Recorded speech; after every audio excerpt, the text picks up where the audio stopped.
All right, these are our answers to our first test review. The first one here says the number 7 is an element of which of these sets? So 7 you can see is one of these numbers here, 1, 3, 5. It's a natural number, so we'd certainly say natural. But natural is inside of the whole, so we'd say whole as well. Whole is also inside of the rational. But these are not inside the irrational, so we would not say irrational. But all of these are inside of what are called real numbers.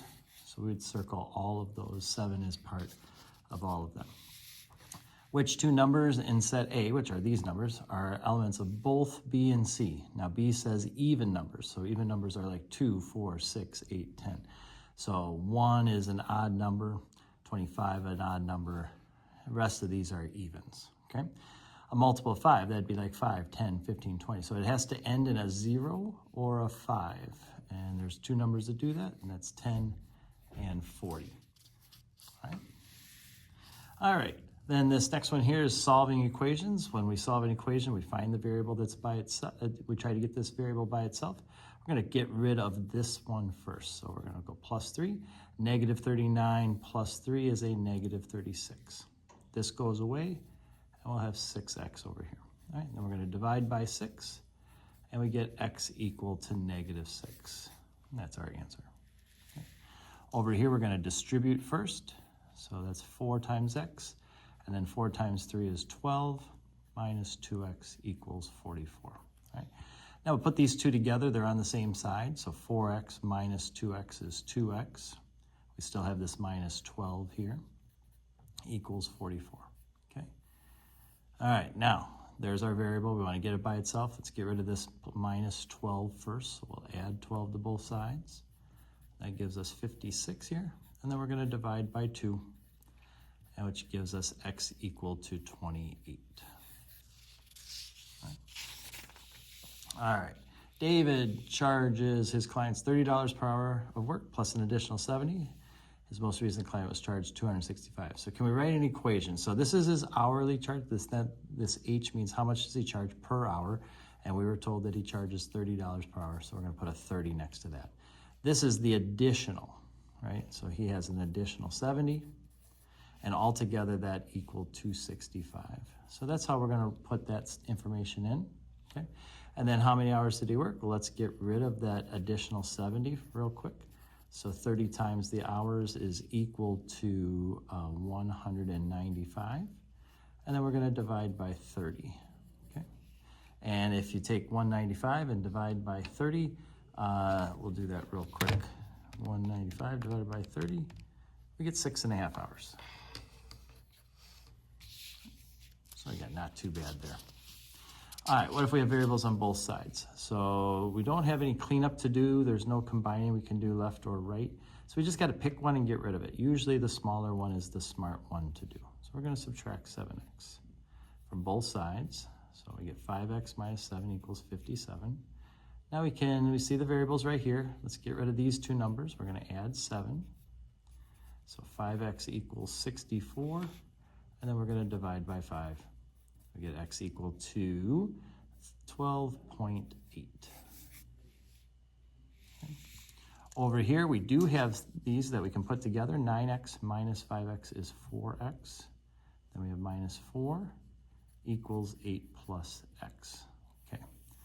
Now, we want to get rid of one of these variables. Again, it doesn't matter which one, but I'm going to just get rid of this x. We're going to subtract 1x from both sides, and that'll give us 3x minus 4 equals 8. We can add 4. 3x equals 12. And then divide by 3. We get x equal to 4. Good. Hopefully that's feeling pretty good. This one here says, how many solutions does this equation have? Show all our work. So we got a lot to kind of put together. Let's go ahead and do it step by step. We got 4x minus 6x. If we put those two together, we'll get a negative 10x. We got 9 minus 12. If we go 9 minus 12, that's a negative 3, equals negative 4 minus 10x. All right, now, the next step would be to get rid of one of these, but when we do that, they both go away, all right? And we end up with negative 3 equals negative 4. Now, that's not true, right? This is a false statement. So when we get a false statement like this, when variables drop out, that means we have no solution. If we would have gotten a true statement, then an infinite solutions. And then if the variable doesn't drop out, that means we just have one solution. Okay. All right, this next one here, we're gonna do our work on this. We're gonna distribute that too. We'll get 8x minus 6 minus 3x plus 8 equals negative 9x plus 30. 8x minus 3x is 5x. Negative 6 plus 8 is 2. All right, so we're sitting there. Now I'm going to get rid of this negative 9x by going plus 9x. So 14x plus 2 equals 30. And then we're going to subtract 2. Subtract 2, 14x equals 28. Divide by 14, and we get x equal to 2. All right, so that's what x equals. This next thing says, can you find the value of 2x? In other words, what if you doubled that? Well, if you take 2 and double it, you get 4. Kind of a silly little question, but that's what they want there. All right, a student attempts this problem below but made some kind of mistake. We're supposed to figure out what they made. So let's kind of walk through it. The first thing we would do is multiply. Negative 2 times 2 is negative 4. Negative 2 times negative 1 should be a positive 2. So actually it comes right away. That should be a plus 2. All right. So let's look at the options. The students should have added 2x and 3x together in step 1. No, we wouldn't want to put those together. They're on opposite sides and need to be distributed. Right? The students should have done plus 2 in step 2 instead of minus 2. That's exactly what we see. That should have been a plus 2. So there's our mistake, right? The rest of it, I'm sure, is not so important. All right, then we get here. These are solving equations, but now with no numbers, with just letters, which can seem a little weird, but it's actually the same kind of process. We want to get x by itself here. So if these were numbers, we would get rid of this number first, and that's what we're going to do here. We're going to go plus c, and we're going to create y plus c equals mx. And then we would divide by whatever that number is, and that's exactly what we're going to do here. We're going to divide by m, and we get y plus c divided by m equals x. Again, that might seem a little weird, but that's exactly how we do. So now, solve for x if we know that m equals 3, c is 5, and y is 7. So let's put those in. 7 plus 5 divided by 3 equals x.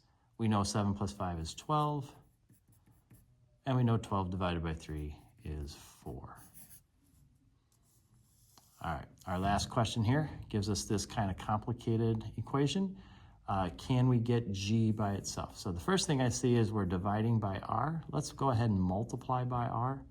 Multiply by r, we're going to get rv squared equals 2gm. All right, now both of these are multiplying the g. So what we're going to do is we're going to divide by them. Divide by them. So rv squared divided by 2m equals g.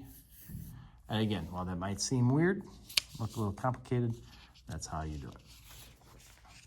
All right, good luck tomorrow.